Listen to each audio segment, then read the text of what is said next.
किसी ने क्या खूब कहा है कि हिकमत हासिल करो, क्योंकि ज़िंदगी के सफ़र में हिकमत मुश्किलात और परेशानियों से तहफ़्फ़ुज़ फ़राहम करती है। मैं हूँ सुहेल अमजद, आज एक नई कहानी के साथ आपकी खिदमत में हाज़िर हूँ। कहानी है एक बुज़ुर्ग की जो किसी इलाके में रहता था। इंतहाई नेक, खुश इखलाक, इल्म दोस्त, दानिशमंद और दूर अंदेश था। उसकी हिकमत के चर्चे पूरे इलाका में थे और लोग अपने मसले उस बुज़ुर्ग के साथ डिस्कस करते थे। बुज़ुर्ग उनको अच्छा मशवरा देता था। जो उसके मशवरे पर अमल करता था फ़ायदा हासिल करता था और उसका प्रॉब्लम हल हो जाता था। उस बुज़ुर्ग का एक बेटा था जो बहुत ज़्यादा एयाश, झगड़ालू, नाफरमान और काहिल था। वो बुज़ुर्ग अपने बेटे को बहुत ज़्यादा नसीहतें करता, लेकिन वो लड़का टस से मस नहीं होता था। वो बुज़ुर्ग अपने बेटे की वजह से बहुत ज़्यादा परेशान था। एक दिन उसने अपने बेटे को बुलाया, नक्शा उसके हाथ में दिया और उसे बताया कि दूर दराज इलाका में एक गार है। उस गार के अंदर बहुत ज़्यादा ख़जाना है। अगर आप उस गार तक पहुंचकर वो ख़जाना लेकर आ जाते हो तो हमारी पूरी ज़िंदगी हमें काम करने की ज़रूरत नहीं पड़ेगी। वो लड़का पहले ही लालची और काहिल था। वो उस ख़जाने को हासिल करने के लिए गार की तरफ सफ़र स्टार्ट करता है। उसे सफ़र में बहुत ज़्यादा मुश्किलात का सामना करना पड़ता है। मौसम की तलखियाँ बर्दाश्त करना पड़ती हैं, अनजान लोगों के रवैयों को बर्दाश्त करना पड़ता है और आखिरकार वो गार तक पहुंच जाता है। जब वो गार में पहुंचता है तो उस गार में कोई भी ख़जाना नहीं होता। उसने वापसी का रास्ता लिया तो उसके पास वापस घर आने के लिए किराया भी नहीं है। उसे किसी के साथ काम करना पड़ता है और काम इंतहाई मुशक्क़त और मेहनत तलब है। इसका पता चलता है कि मेरे पास इतने के पैसे हो गए हैं कि मैं घर पहुंच सकता हूं, तो वह वापसी का रास्ता लेता है और वह अपने घर पहुंचता है। बाप से मिलता है तो उसका बुज़ुर्ग बाप उसे पूछता है कि सफ़र कैसा रहा।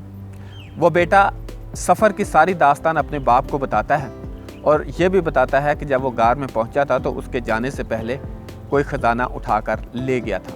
इस बार जब वो बात कर रहा था तो उसकी बात में शाइस्तगी थी, उसके अल्फाज बामानी थे। वो सुलझा हुआ, नफीस और तरबियत याफ्ता लग रहा था। वो ख़जाना तो उसको नहीं मिला, उसके बेटे ने तरबियत हासिल कर ली है जो ज़िंदगी गुजारने के लिए बहुत ज़रूरी थी। वो बुज़ुर्ग को इस बात का इत्मीनान हो गया कि ये लड़का अब अपनी ज़िंदगी खुश असलूबी के साथ बसर कर लेगा। ये थी कहानी एक बुज़ुर्ग की और उसके बेटे की। इस कहानी से हमारे लिए लेसन ये है कि इस दौर में सब वालिदैन अपने बच्चों को तमाम सहूलतें, आसाइशें, तमाम ज़रूरियात, बेहतर एजुकेशन फ़राहम कर रही है, लेकिन तरबियत का फ़ुक़दान है। कामयाब ज़िंदगी गुजारने के लिए तरबियत का होना बहुत ज़रूरी है। अगर सिर्फ़ परवरिश करनी है तो परवरिश तो जानवर भी करते हैं जो सदियों से ये काम बखूबी सर अंजाम दे रहे हैं। बच्चे तरबियत हासिल कर लेंगे तो वो ज़िंदगी में ऐसे काम करेंगे, ऐसी चीज़ों का इंतखाब करेंगे जिनसे उनके वालिदैन के सर फ़ख्र से बुलंद होंगे। और इंसान को ज़िंदगी के हर मोड़ पर सीखना चाहिए, क्योंकि हर वाक़या, हर इंसिडेंट कोई ना कोई लेसन देता है और हर एक चीज़ की कमी हमें किसी चीज़ की इम्पोर्टेंस बताती है। जिसको किल्लत का एहसास नहीं, उसको अफराद की कदर नहीं होती। जो हारता नहीं, उसे जीतने की कदर नहीं होती। जो गिरता नहीं, वो संभल कर चलता नहीं। जो बेरोज़गारी के अयाम से नहीं गुजरता, उसको रोज़गार की कदर नहीं होती। जिसको सूरज की गर्मी की तपश का एहसास नहीं, उसको दरख्त के साए की कदर नहीं। जिसने भूख नहीं बर्दाश्त की, उसको खाने की कदर नहीं। जिसे बिछड़ने का दुख नहीं, उसे मिलने की चाहत भी नहीं होती। जो नाकाम नहीं होता, उसे कामयाबी की कदर नहीं होती। जो कोई खोता नहीं है, उसे पाने की कदर नहीं होती। जो कोई देता नहीं है, वो लेने से कासिर रहता है।